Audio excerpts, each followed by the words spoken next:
આ નવું સરકારી દવાખાનું 1,14,00,000 રૂપિયાનો ભ્રષ્ટાચાર અહીંયા સરકારી દવાખાનામાં કર્યો છે.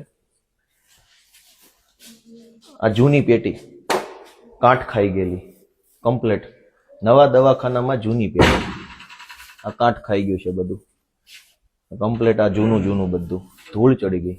1,14,00,000 દવાખાનામાં પેટી જૂની છે. થોડુંક દૂરથી બતાવ્યું. અહીંયા આ ટાઇલ્સો તૂટી ગઈ છે.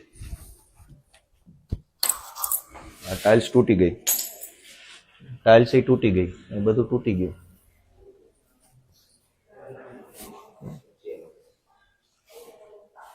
હવે આ 1,14,00,000 ભ્રષ્ટાચારના દવાખાનામાં આ પેનલ જો મૂકી,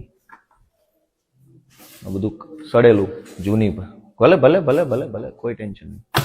બનાવીને થતું નથી, ખુલી જાય છે, લોક થતું નથી.